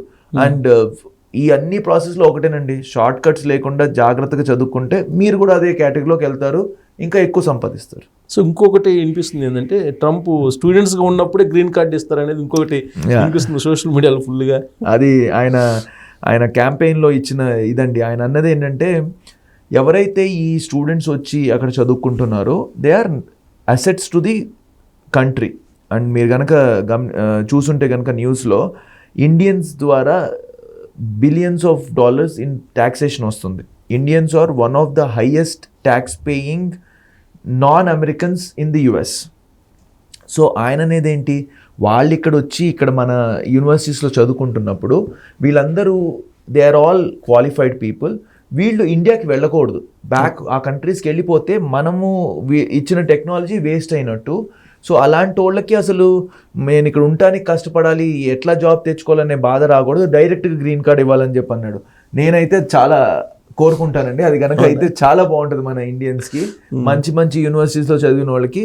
అది కూడా నేను ఇందాక చెప్పినట్టే అది కూడా అంత ఈజీ కాదు, దానికి కూడా చాలా ప్రాసెస్ ఉంది. అండ్ మేబీ చాలా మంది అన్నట్టు అది ఒక గిమ్మింగ్ కూడా ఉండొచ్చు. కానీ ఇక్కడ మనము అది ఆయన గ్రీన్ కార్డ్ ఇస్తారా లేదా అనే విషయం పక్కన పెడితే ఆయన ఇంటెంట్ మనం అర్థం చేసుకోవాలి. అంటే మంచి యూనివర్సిటీస్లో చదువుకున్న స్టూడెంట్స్కి స్కిల్డ్ వాళ్ళని మేము స్వాగతిస్తాము అనే కాన్సెప్ట్ ఆయనది చాలా ఇంపార్టెంట్. సో ఆ కాన్సెప్ట్తో కనుక మీరు చెప్పే కాన్సెప్ట్ ఆలోచించారనుకోండి, అందరినీ తరిమేస్తారు, అందరినీ పాడగొట్టేస్తారంటే ఇంకా అప్పుడు వాళ్ళు ఏం లేదు, వాళ్ళందరినీ పాడగొట్టేశారనుకోండి, అక్కడ టెక్నాలజీ సపోర్ట్ చేస్తానికి ఎవరు ఉంటారు అక్కడ? ఇంకా ట్రంప్ కూర్చొని చేసుకోవాలి. ఇప్పుడు అమెరికా ఫస్ట్ అనేది ఆయన బేసిక్ స్లోగన్ కదా. ఈ అమెరికా ఫస్ట్ అనే దాంట్లో యూనివర్సిటీల్లో జనరల్గా క్యాంపస్ ఇంటర్వ్యూలు పెడతారు కదా, దాంట్లో అమెరికన్స్కే ప్రాధాన్యత ఇచ్చేలాగా ఆయన ఏదో తయారు చేస్తున్నారు సిస్టమ్ అనేది ఒకటి వినిపిస్తుంది. అది నిజమేనా? ఇది నేను పెద్దగా వినలేదండి. కానీ మీరు ఒక విషయం తెలుసుకోవాల్సింది, ఇక్కడ ఇప్పుడు అమెరికన్స్కి ఇంపార్టెన్స్ ఇవ్వాలని అనుకుంటున్నారు. మీరు అక్కడ వెళ్ళి కంప్యూటర్ సైన్స్ స్టూడెంట్స్ క్లాస్లో వెళ్ళి కూర్చుంటే 10 మంది అమెరికన్స్ ఉంటే 200 మంది ఇండియన్స్ ఉన్నారు అనుకోండి, జాబ్లు 20 ఉన్నాయి అనుకోండి, ఏం చేస్తారు ఆయన? వాళ్ళు first of all STEM programmes తీసుకునే అమెరికన్స్ చాలా తక్కువ మంది. మీరు చెప్పే దాంట్లో చాలా తక్కువ మంది, +2 కిందే డ్రాప్ అయిపోతుంటారు. అసలు US ఎడ్యుకేషన్ సిస్టమ్ చాలా డిఫరెంట్ అండి. మీరు కనుక ఏదైనా క్లాస్లోకి వెళ్ళారనుకోండి, మన వాళ్ళందరూ 21 సంవత్సరానికి మాస్టర్స్ చదవాలి, అవునా? మీరు అక్కడ 21 సంవత్సరానికి అక్కడ ఇంకా బ్యాచిలర్స్ 2వ సంవత్సరం 3వ సంవత్సరం గ్యాప్ ఇయర్ తీసుకుంటారు. అలా కంటిన్యూస్ ఎవరు చదవరు. ఎందుకంటే అక్కడ సిస్టమ్ ప్రకారము వాళ్ళ ఓన్ డబ్బులు వాళ్ళే సంపాదించుకోవాలి. ఎక్కడో రిచ్ పేరెంట్స్ తప్పితే మిగతా వాళ్ళందరూ వాళ్ళే సంపాదించుకోవాలి. ఎట్లా సంపాదించుకుంటారు వాళ్ళు? ఎక్కడి నుంచి సంపాదించుకుంటారు? సో బ్రేక్ తీసుకొని సంపాదించుకొని మళ్ళీ ఎడ్యుకేషన్కి వచ్చి వాళ్ళకి అంత ఫోకస్ లేదు ఎడ్యుకేషన్ మీద. అది కాక ఉన్న కొంతమంది focus, as they are doing very well. So అందువలన మీరు కనుక అక్కడ చూస్తే టెక్నాలజీ పరంగా US has to depend technologically skilled youth పరంగా కనుక చూసుకుంటే it has to depend on India for sure. So ఒకవైపు ఏమో కెనడా వాళ్ళు తరివేస్తున్నారు అనేది ప్రచారం, ఇంకొక వైపు ఏమో ట్రంప్ వస్తున్నాడు, ట్రంప్ అందరినీ వెనక్కి పంపిస్తాడు అనేది ఒకటి. ఇప్పుడు ఈ భయానక వాతావరణం ఉంది కదా, దాన్ని ఓవర్కమ్ ఎలా చేయాలి? ఇక్కడ ఒకటేనండి, ఇప్పుడు మీరు ఇప్పుడు ట్రంప్ చెప్పినట్టు అక్కడ మీరు కెనడా కనుక చూసారనుకోండి, ట్రాడో గవర్నమెంట్ ఆల్మోస్ట్ ICUలో ఉంది. అసలు ఎట్లా ఈ టర్మ్ ఫినిష్ చేద్దామా, ఎందుకంటే వాళ్ళల్లోనే వాళ్ళు కొట్టుకోటాలు, వాళ్ళ మనుషులే ట్రాడో గవర్నమెంట్ సరిగ్గా చేయట్లేదని చెప్తాము. వీటన్నిటిని ఎట్లా కొట్ట ఆయన అడ్వాంటేజ్ తీసుకోవాలని చెప్పి ఈ ఖాళిస్తాన్ లీడర్స్ గురించి మోడీ గారితో గొడవ పడతాము. అక్కడ డిప్లొమాట్స్ అక్కడ ఇక్కడ మొత్తం జనాలు తీసుకెళ్ళిపోతాం. మన కెనడియన్ ఎంబసీలో 27 మంది ఉన్నోళ్ళు వాళ్ళ రోజున 4 ఉన్నారంట. అక్కడ మనం టిట్ ఫర్ టాట్ అని అక్కడున్న 19 మందిలోంచి ఇద్దరే ఉండేట్టు మనం చేసాము. ఇదంతా కూడా ఒక జియో పొలిటికల్ సినారియో నడుస్తుందండి. అండ్ ఆయన కూడా ఏంటంటే ఇప్పుడు next year they are going into election year, so దాన్ని సపోర్ట్ చేసుకోవాలని నేను చూస్తున్నాడు. అక్కడ కూడా సేమ్ స్టోరీ. 2021 చాలా తక్కువ నెంబర్స్ వెళ్ళారు, 22-23 విపరీతంగా నెంబర్స్ వెళ్ళారు. ఎందుకనంటే ఓపెన్ చేశారు. And Canada is a welcomes migration, right? వాళ్ళు సంవత్సరానికి మేము 400,000 మంది అంటే 4 లక్షల మందిని మేము తీసుకోబోతున్నామని చెప్పి తీసుకున్నారు. ఇప్పుడు లాస్ట్ 10 ఏళ్ళుగా తీసుకుంటున్నారు. ఈవెన్ డైరెక్ట్ కెనడా ఇమిగ్రేషన్ మేము చేసినప్పుడు కూడా కెనడా ఎక్స్ప్రెస్ ఎంట్రీ అని చెప్పి పాయింట్ బేస్ సిస్టమ్ మీద, అసలు జాబ్ సంబంధం లేదు, ఎడ్యుకేషన్ సంబంధం లేదు, వాళ్ళు ఇచ్చిన పాయింట్స్ బేస్ మీద, అదేంటంటే వాళ్ళ క్వాలిఫికేషను, వాళ్ళ వర్క్ ఎక్స్పీరియన్సు, వాళ్ళ ఇంగ్లీష్ ప్రొఫిషియన్సీ, వాళ్ళ ఏజు, ఇవన్నీ కేటగిరీ బేస్ మీద ఒక కెనడా ఎక్స్ప్రెస్ సిస్టమ్ది ఎక్స్ప్రెస్ ఎంట్రీ అని ఒకటి క్రియేట్ చేసి, పాయింట్ సిస్టమ్ క్రియేట్ చేసి డైరెక్ట్గా వాళ్ళకి గ్రీన్ కార్డ్ అంటే పర్మనెంట్ రెసిడెన్సీ కెనడాకి ఇచ్చేసి పంపించాం. మేము 1000 మందిని పంపించాం ఈ లాస్ట్ 10 ఏళ్లలో. సో వాళ్ళు they are pro immigration again. కానీ again the same influx in the last 2 years has been crazy. విపరీతంగా వెళ్ళిపోయారు. సో అక్కడ మళ్ళీ సిస్టమ్ సపోర్ట్ చేయకపోవటము, ఆ ఛాలెంజెస్, అక్కడ హౌసింగ్ ఉండకపోవటము, దానివల్ల హౌసింగ్ది పెరుగుతాము, ఇలాంటి ఛాలెంజెస్ వల్ల మళ్ళీ వాళ్ళు కూడా అక్కడ స్టక్ అయ్యారు. సో ఇది మొత్తం కూడా ఒక రకంగా చెప్పాలంటే పోస్ట్ కోవిడ్ ఇన్ఫ్లక్స్ని వాళ్ళు మేనేజ్ చేసుకోలేక ఈ సంవత్సరం కష్టపడుతున్నారండి. సో అక్కడ కూడా స్టూడెంట్స్కి చెప్పేది ఒకటే పాయింట్. ఇప్పుడు స్టూడెంట్ డైరెక్ట్ స్కీమ్ అనేది SDS కూడా క్యాన్సిల్ చేశారు, ఎందుకంటే అది ఈజీగా అయిపోతుంది వీసాస్ అని. వీటన్నిటిలో కూడా స్టూడెంట్స్ ఒకటేనండి పాయింట్. అక్కడ కూడా సేమ్ ప్రాబ్లం. 2 ప్రావిన్సెస్, అక్కడ స్టేట్స్ని ప్రావిన్సెస్ అంటారు. 9 ప్రావిన్సెస్ ఉంటే 2 ప్రావిన్సెస్. ఒకటేమో బ్రిటిష్ కొలంబియా, ఇంకోటేమో ఆంటారియో. బ్రిటిష్ కొలంబియా అంటే వాన్కూవర్ సిటీ, ఆంటారియో అంటే టొరంటో సిటీ. మన పిల్లలందరూ అక్కడికి వెళ్ళి చదివారు. మానిటోబా మర్చిపోయారు, నోవా స్కాషియా మర్చిపోయారు, సాస్కెచ్వాన్ మర్చిపోయారు. ఇదే గోలలో అంటే మళ్ళీ నేను చెప్పేది ఒకటే, మన కోర్స్ ఏంటి, మన కెరియర్ అవుట్కమ్ ఏంటి. సేమ్ అమెరికా సిచ్యువేషన్ అక్కడ కూడా క్లియర్గా అర్థం చేసుకొని అక్కడ వెళ్ళి పార్ట్ టైం జాబ్స్, అక్కడైతే మీకు ఈ ప్రాబ్లం కూడా లేదు. Part time job is legal.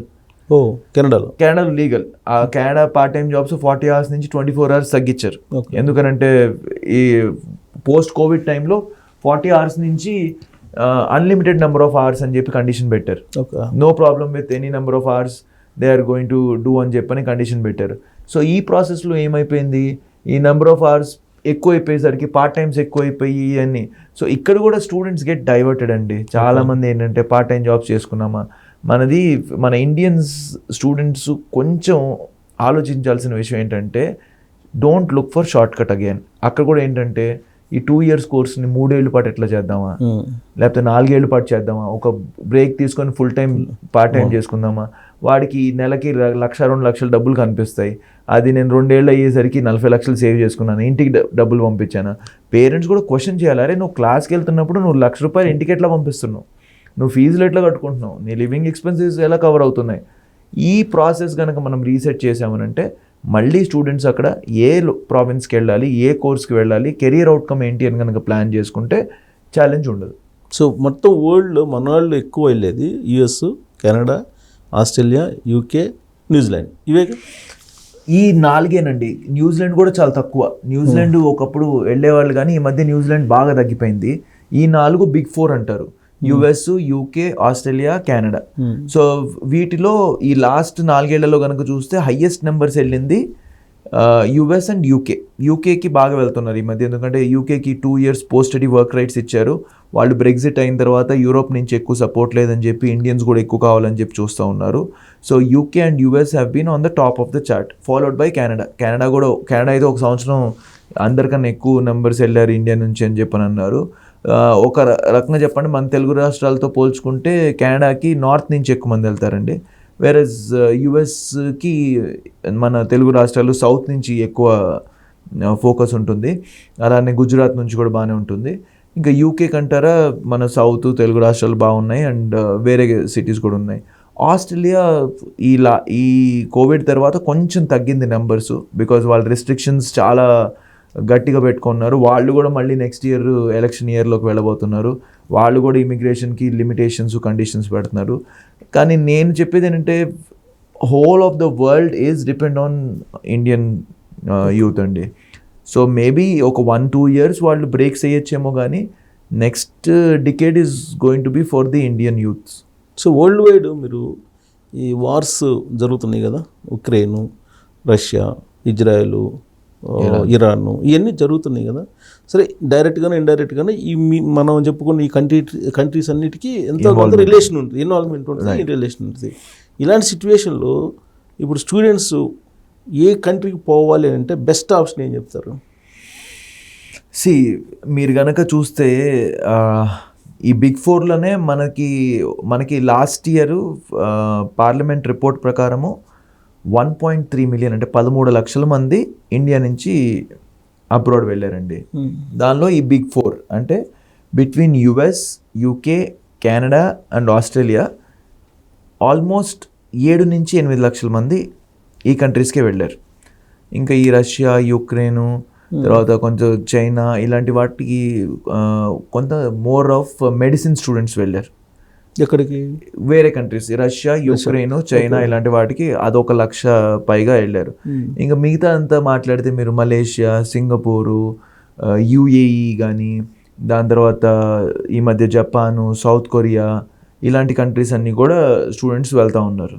So మీరు ఎట్లా చూసినా కూడా ఈ 4 countries is the biggest volume students వెళ్ళేది. వీటిలో కూడా మీరు కనుక చూసుకుంటే US has got a stronger economy than any of the countries in the whole world, and of course the technology capital adi. So opportunities guaranteeగా, and the number of universities what US has got 4000 universities అంటే నేను ఇప్పుడు చెప్పా కదండి, ఈ countries అన్నిట్లో కలిపి ఉన్న number of universities ఒక యూఎస్లోనే ఉన్నాయి, రైట్? అండ్ ఈ మధ్య చైనాకు కూడా కొంతమంది వెళ్తున్నారు. So US should always be on the radar if you are looking for technology, followed by UK, Canada and Australia. Same ఇప్పుడు ప్రయారిటీస్ ఎలా ఉన్నాయి? ఆపర్చునిటీ లేదండి. ఫర్ ఎగ్జాంపుల్ మీరు జర్మనీని తీసుకోండి. Germany they wanted more students to come. France they wanted to come have more students. Ireland wanted to have more students. ఏది మాట్లాడినా వేలల్లోనే ఉన్నారు స్టూడెంట్స్. మనం మిగతా కంట్రీస్ మాట్లాడేది మనం లక్షల్లో ఉన్నాము, వీళ్ళు వేలల్లోనే ఉన్నారు. ఫస్ట్ ఆఫ్ ఆల్ ఇక్కడ ఉన్న ఇన్ఫ్రాస్ట్రక్చర్ కానీ యూనివర్సిటీస్ కానీ అంత సపోర్ట్ చేయగలిగేట్ లేవు. అండ్ ఆల్సో అన్ని కంట్రీస్లో కొంచెం లోకల్ లాంగ్వేజ్ రిక్వైర్మెంట్ కొంచెం హెవీగా ఉంది. సో ఈ కంట్రీస్ కూడా బాగుంటాయండి. స్టూడెంట్స్ కనుక జాగ్రత్తగా ఇది కూడా మళ్ళీ కరెక్ట్గా ప్లాన్ చేసుకోవాలి. ఏదో ఇప్పుడు ఆ కంట్రీకి వీసా వచ్చేసింది కదా ఎన్రోల్ వెళ్ళిపోదాము అనే పాయింట్ కాకుండా, ఆ కంట్రీ వెళ్ళేది ఏంటి, మన కెరియర్ అవుట్కమ్ ఏంటి, మనకు అక్కడ అండర్స్టాండింగ్ ఏంటి, నిజంగా మనకి ఆ ఇంట్రెస్ట్ ఉంటే అక్కడ లోకల్ లాంగ్వేజ్ నేర్చుకోవటము, అక్కడ కరెక్ట్గా ఎట్లా కెరియర్ అవుట్కమ్లో ఎట్లా ఫోకస్ చేయాలి అనేది చాలా ఇంపార్టెంట్. సో ఫైనల్గా ట్రంప్ ప్రమాణ స్వీకారం చేసిన తర్వాత 10 కోట్లు ఉంటే కనుక గ్రీన్ కార్డు వచ్చేస్తుంది అనేది ఒకటి వినిపిస్తుంది ఇప్పుడు సోషల్ మీడియా. ఏంటి అసలు అది? అప్పుడు కాదండి, ఇప్పుడు కూడా there is something called EB-5 అండి. మొన్న లాస్ట్ ఇయర్ వరకు కూడా అది 5 కోట్లే ఉండేది. So there is something called EB-5. ఎక్కడంటే ఒక ఏదైతే business which supports local jobs in that rural area of that state of the US, అది EB-5 కేటగిరీ కింద అప్రూవల్ అయిన బిజినెస్లో మనం కనుక ఇన్వెస్ట్ చేసామనుకోండి, EB-5 వీసా అనేది అప్రూవ్ చేస్తారు. ఆ EB-5 వీసా అప్రూవ్ చేస్తే ఏమవుతుందంటే మన ఫ్యామిలీ మొత్తానికి, అంటే husband, wife plus 2 kids who are under the age of 21 years, ఈ మొత్తం ఫ్యామిలీకి EB-5 ప్రాసెసింగ్ చేస్తారు. అంటే డైరెక్ట్ గ్రీన్ కార్డ్ ప్రాసెసింగ్ చేస్తారు. సో ఈ మొన్నటి దాకా $5 లక్షలు ఉండేది, ఇప్పుడు $8,50,000 చేశారు లాస్ట్ ఇయర్. లేదంటే దానికి ముందు 4.5 కోట్లే. 4.5 కోట్లు పెడితే కనుక ఆ బిజినెస్లోకి మన డబ్బులు అక్కడ ఇన్వెస్ట్ చేసి, అది ఒక 3 years to 5 years lock-in period ఉంటుంది. అప్పుడు దాకా మన డబ్బులు మనకి ఇవ్వరు. దాని తర్వాత ఆ బిజినెస్లో మనం కావాలంటే ఇంకా రీఇన్వెస్ట్ చేయొచ్చు, లేదంటే ఆ డబ్బులు మనకు బ్యాక్ ఇచ్చేస్తారు. Very small interest rate of 1% 2% ఇస్తారు ఫర్ పీపుల్. కానీ ఆ అమెరికన్ సిస్టమ్ ఏంటంటే ఈ డబ్బులు తీసుకెళ్ళి అక్కడ ఏదైతే businesses which can create jobs in that county అనేది క్రియేట్ చేసి, అక్కడ జాబ్స్ క్రియేట్ చేస్తున్నాయి కాబట్టి దానికి మనం ఇన్వెస్ట్మెంట్ పెట్టాం కాబట్టి డైరెక్ట్గా మనకి గ్రీన్ కార్డ్ ఇచ్చేస్తారు. సో ఇది జనరల్గా 2 to 3 years లోపల మనకు ఫస్ట్ వీసా ఇచ్చి దాని తర్వాత గ్రీన్ కార్డ్ ప్రాసెసింగ్ చేసి with in 2 to 3 years, some times maximum 5 years లోపల డైరెక్ట్ గ్రీన్ కార్డ్ ఆప్షన్ వస్తుంది. ఇప్పుడు దానికి కూడా కత్తిరైపోతున్నాడు ట్రంప్ అనేది కదా. అంటే ఆల్రెడీ అది తగ్గించున్నారండి ముందుతో పోల్చుకుంటే. ఒక రకంగా చెప్పాలంటే ముందు కోటా సిస్టమ్ ఉండేది, ఇప్పుడు అది దానిలో కూడా మన ఇండియన్స్కి చాలా టైం పట్టేది. ఆ కోటా సిస్టమ్ తీశారు, కంట్రీ బై కంట్రీ స్కేల్ తీయాలని చెప్పని అన్నారు. దానికి కూడా కత్తరేయబోతున్నారంటే నేను చెప్పలేను, ఎందుకంటే ఆయన బిజినెస్ మ్యాన్ పరంగా గ్యారంటీగా EB5కి కత్తరేయరు. అసలు మీరు కోటా సిస్టమ్ అని చెప్తే నాకు గుర్తొస్తుంది, H1Bలో కోటా సిస్టమ్ తీసేయాలని చెప్పని ఆయన ప్రపోజ్ చేస్తున్నాడు. ఎందుకనంటే కంట్రీ బై కంట్రీ ఇండియన్స్కి ఇన్నే ఉండాలి, ఇలాంటి ఒక కండిషన్ ఉంటుంది. అవునా, ఈవెన్ గ్రీన్ కార్డ్ కూడా ఆ కోటా సిస్టమ్ తీయాలనే పాయింట్. మనకి ఎందుకు ఇవాళ రోజున గ్రీన్ కార్డ్ కొంతమందికి 10 ఏళ్ళు, కొంతమందికి 20 ఏళ్ళు, కొంతమందికి 100 ఏళ్ళు వెయిటింగ్ ఉందని చెప్తున్నారు చూసారా. ఎందుకంటే కంట్రీ బై కంట్రీ ఇది ఇచ్చారు. సో మరి అదే ట్రంప్ క్యాంపెయిన్లో ఆయన ఏమన్నాడు, ఈ కంట్రీ బై కంట్రీ అనేది కాదు, స్కిల్ బేస్డ్ మారుస్తాను అని చెప్పని అంటున్నాడు ఆయన. అంటే ఇక లాటరీ తీసేస్తారు అంతేనా? లాటరీ అనేది లాటరీ తీసేసి, లేకపోతే ఈ కోటా సిస్టమ్ తీసేసి, ఇప్పుడు కోటా ఉందండి, ఇప్పుడు లెట్సే గ్రీన్ కార్డు ఈ సంవత్సరానికి 1,00,000 మందికి ఇస్తున్నాం. దాని ప్రకారం India as a country will get 7,000 visas. ఫిలిపీన్స్కి మళ్ళీ ఒక 5,000, చైనాకు ఒక 5,000 అట్లా ఇస్తున్నాడు. దానివల్ల ఇండియన్స్ ఇంతమంది లైన్లో ఉన్నారు. ఆయన అనేది ఏంటి, యూనిట్ మొత్తం అన్ని వరల్డ్ మొత్తాన్ని యూనిట్ చేసి దానిలో కూడా స్కిల్ బేస్డ్, లేకపోతే ఎవరైతే ప్రయారిటీ బేస్డ్ ఉన్నారో వాళ్ళని ముందు తీసుకురావాలంటాడు. సో ఇప్పుడు మీరు గనక ఎలా అయితే కెనడా చెప్పానో పాయింట్ బేస్డ్ సిస్టమ్ లాగా, ఇవాళ రోజున హైలీ స్కిల్డ్ ఎక్కువ శాలరీ వచ్చే వాడికి ప్రయారిటీ ఇస్తాడు. సో అప్పుడు మనది 7,000 ఏకంగా 50,000 అయిపోతాయి, ఎందుకంటే మనం ఆ కేటగిరీలో ఉన్నాం. సో అది కూడా ఒక ప్రపోజల్ ఉంది. సో ఇప్పుడు దానికి వైపు వెళ్ళిపోతారా? బిజినెస్ మ్యాన్ కాబట్టి గ్యారంటీగా వెళ్ళాలి. ఎందుకంటే నేను అదే చెప్తున్నాను, మనకేంటంటే మనకు వచ్చే ఇన్ఫర్మేషన్ అంతా only negative part of the information వస్తుంది.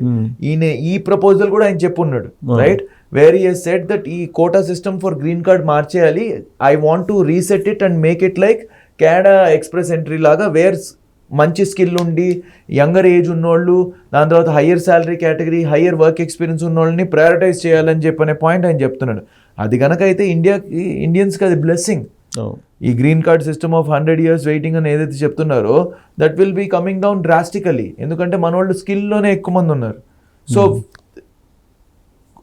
ఏదైతే మనము కాన్స్ మాట్లాడుతామో దానికన్నా ప్రోసే ఎక్కువ ఉంటాయని నేనైతే గ్యారంటీగా నమ్ముతున్నాను. Okay, thank you very much. ప్రోసే ఎక్కువ ఉంటాయి అని చెప్పి మనకు అర్థమవుతుంది, బట్ నెగిటివ్ షేర్ ఎక్కువ వస్తుంది. బట్ పాజిటివ్ పాయింట్స్ కూడా ఉంటాయి బిజినెస్ కాబట్టి. పాజిటివ్ ఉంటుంది. అండ్ ఒకటేనండి, ఇప్పుడు మాత్రం ఇండియన్ సపోర్టు అమెరికాకి కంపల్సరీ కావాల్సిందే. So let's be optimistic and I'm very confident that it's going to be good time. So అక్కడ ఉండే స్టూడెంట్స్ ఇప్పుడు 19 వెళ్ళాలి కదా, 19 నుంచి 23 వరకు వెళ్ళిన వాళ్ళు ప్యాక్ అయ్యారు. ఇప్పుడు వాళ్ళకి మహా అయితే ఇంకొక 1 year 2 years ఉంటుంది కదా, ఇది OPT. వాళ్ళందరూ వెనక్కి రావాల్సిందేగా? అవసరం లేదండి. అంటే నేను అదే చెప్పాను, మళ్ళీ వీళ్ళందరూ ఎట్లా వాళ్ళని స్కిల్ చేసుకున్నారు అనేది చాలా ఇంపార్టెంట్ అండి. అక్కడ నేను చెప్పాను కదా, ఇక్కడ ఒక చాలా ఇంపార్టెంట్ పాయింట్ అండి. మన దురదృష్టం ఏంటంటే మన స్టూడెంట్స్ ఎవరన్నా ఏదన్నా చెప్తే ఈజీగా నమ్మేస్తున్నారు. ఇప్పుడు నేను ఇక్కడ 4,000 యూనివర్సిటీస్ అండ్ కాలేజెస్ ఉన్నాయని చెప్పాను, దానిలో పనికిమాలని ఒక 100 యూనివర్సిటీస్ ఉంటాయి. ఫర్ ఎగ్జాంపుల్ అవుట్ ఆఫ్ 4,000లో 100, 200 అంతకన్నా ఎక్కువ అయితే ఉండదు. లెస్ దెన్ 5% పనికిమాలను ఉంటాయి. అవి ఎలాంటివి అంటే Day 1 CPT అంటారు. వాటికి ఏంటంటే స్టూడెంట్స్ అక్కడ వెళ్ళి చదువుకోవాల్సిన అవసరం లేదు. వాళ్ళు ఎప్పుడో ఆన్లైన్లో క్లాసెస్ చేసామని అంటారు, సెమిస్టర్కి ఒకసారి వెళ్ళి అక్కడ కాలేజ్లో చేసి వచ్చామని అంటారు. ఇది దేనికండి? అసలు చదువుకోవడానికి వెళ్ళిన వాళ్ళకి Day 1 CPT అవసరం ఉందండి? వీళ్ళు వెళ్ళి పార్ట్ టైం జాబ్స్ చేసుకోవడానికి. నువ్వు ఇలాంటి కాలేజీలు ఇప్పుడు మంచి యూనివర్సిటీలో వీసాలు వచ్చిన వాళ్ళు ఆ వీసాల దగ్గర ఆ యూనివర్సిటీస్లో వదిలేసి, ఇప్పుడు ఈ యూనివర్సిటీలో $15,000 $20,000 ఫీజు అండి, మంచి యూనివర్సిటీ, ఓకే, అది వదిలేసి ఇక్కడ $7,000 $5,000 ఫీజు, ఎందుకంటే వాడికి అసలు చదివే లేదు కదా, ఊరిని నామకే వాస్తే డిగ్రీ ఉంది అని చెప్పి చూపిస్తానికి నువ్వు వెళ్ళి ఇక్కడ చదువుతావు. ఇలా అక్కడి నుంచి ఇక్కడ వెళ్ళే వాళ్ళు బాగా పెరుగుతుంది ఈ మధ్య సంఖ్య. ఎందుకంటే అక్కడ ఎవడో ఉన్న పనికిమాలిన ఫ్రెండో, లేకపోతే ఎవడో రిలేటివో, లేకపోతే ఎవడో కన్సల్టెంటో చెప్తాడో వెళ్ళిపోరా బాబు, అక్కడికి వెళ్ళిపోతే నీకు డబ్బులు ఖర్చు పెట్టాల్సిన సంపాదించుకోవచ్చు అండి. ఇలాంటి వాళ్ళు వెళ్ళిన వాళ్ళందరికీ ప్రాబ్లం అవుతుందండి. ఇక్కడ మాత్రం నేను చెప్పేది ఒకటేనండి, మీరు first of all me research కరెక్ట్గా చేయండి. స్టూడెంట్స్ అండ్ పేరెంట్స్ ఇద్దరికీ చాలా ఇంపార్టెంట్ పాయింట్ నేను చెప్తున్నాను. కరెక్ట్ రీసెర్చ్ చేయండి. ఎవరి దగ్గర కన్సల్టింగ్కి వెళ్తున్నారో, ఎవరి దగ్గర అడ్వైస్ తీసుకుంటున్నారో వాళ్ళ బ్యాక్గ్రౌండ్ వెరిఫై చేసుకోండి.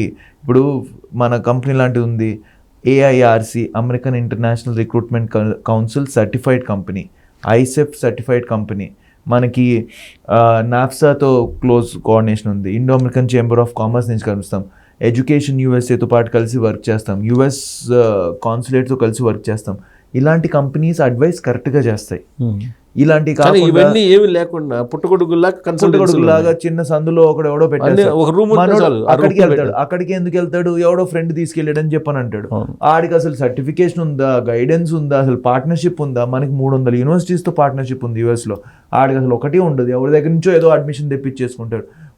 ఈ ప్రాసెస్లో వీళ్ళు చేసుకునేది ఏంటంటే వాళ్ళని వాళ్ళు హామ్ చేసుకుంటున్నారు. వాళ్ళు హామ్ చేసుకుని అక్కడి నుంచి వీడియోస్ పెడుతున్నారు. మీరు ఎవరు అమెరికా రావద్దు, ఎవరు అమెరికాకు రావద్దు, ఇక్కడ వస్తే మీరు నాశనం అయిపోతారు. ఇవన్నీ కానీ ఎంతమంది బాగుపడుతున్నారండి. సో ఫస్ట్ ఆఫ్ ఆల్ అసలు మా గురించి కూడా మర్చిపోండి. మంచి కన్సల్టెంట్స్ ఇప్పుడు ఇవాళ రోజున అందరికీ చేతిలో స్మార్ట్ ఫోన్స్ ఉన్నాయి. గూగుల్లో సెర్చ్ కొడితే యూనివర్సిటీ గురించి మొత్తం ఇన్ఫర్మేషన్ వస్తుంది. కరెక్ట్గా రీసెర్చ్ చేసుకోండి, కరెక్ట్ వెబ్సైట్స్కి వెళ్ళండి, కరెక్ట్గా యూనివర్సిటీతో కోఆర్డినేట్ చేసుకోండి. లేదంటే మాలాంటి వాళ్ళ దగ్గర కరెక్ట్ ఇన్ఫర్మేషన్ తీసుకోండి. ఎవరో ఒకళ్ళ దగ్గర ఎట్లా కూడా చేసుకోవాలి. Day 1 CPT అనేది అసలు బూత్ అండి. దానికి అసలు వెళ్ళకూడదు. నేను ఇక్కడ అందరికీ చెప్తుంది అదే. ఆ కేటగిరీలోకి మీరు వెళ్ళొద్దు. అసలు వెళ్ళి కాంప్లికేట్ చేసుకోవద్దు. మంచి పబ్లిక్ యూనివర్సిటీస్లో చదవండి, మంచి ప్రైవేట్ యూనివర్సిటీస్లో చదవండి, క్లియర్ కెరీర్ అవుట్కమ్ పెట్టుకోండి. పార్ట్ టైమ్స్ మీద ఫోకస్ చేయొద్దు. వస్తే సరే ఎంతో కొంత మన పాకెట్ మనీకి సేవ్ అయిందో, లేకపోతే కొంచెం లివింగ్ ఎక్స్పెన్సెస్ అయినాయో అనుకోండి, ప్రాపర్గా లోన్ తీసుకోండి. అండ్ పేరెంట్స్కి నేను చాలా క్లియర్గా చెప్తున్నాను, ఈ 2 సంవత్సరాలు చాలా క్రిటికల్. వాళ్ళకి మీరు కరెక్ట్గా సపోర్ట్ చేయండి. వాళ్ళకి ఎడ్యుకేషన్ లోన్స్ తీసుకోండి. మీ దగ్గర సేవింగ్స్ ఉంటే పంపించండి. 2 ఏళ్ల తర్వాత వాళ్ళు సంపాదించుకోవడం స్టార్ట్ చేస్తారు. మనకి ఏ కంట్రీలో లేనట్టు US లో 2 years తర్వాత 3 years post study work rights ఉన్నాయి. ఆ టైంలో కరెక్ట్గా వెతుక్కోండి. కరెక్ట్ వీటికి వెళ్తే ప్రాబ్లం గ్యారంటీగా ఉండదు. Right sir, thank you very much. Thank you very much. So Trump వచ్చినా ఎవరు వచ్చినా సరే డెఫినెట్గా అక్కడ మంచి జరగబోతుంది. ఇండియన్స్కి స్కిల్ ఉన్నారు కాబట్టి, స్కిల్ ఎవరైతే ఉన్నారో వాళ్ళకి మాత్రం డోకా లేదు. ట్రంప్ వచ్చినందువల్ల నష్టం కంటే లాభమే ఎక్కువ ఉంది ఇండియన్స్కి అనేది సుపర్ గారు చెప్తున్నారు. సో రాబోయే రోజులు ఏం జరుగుతుందని చూద్దాం. Thank you very much.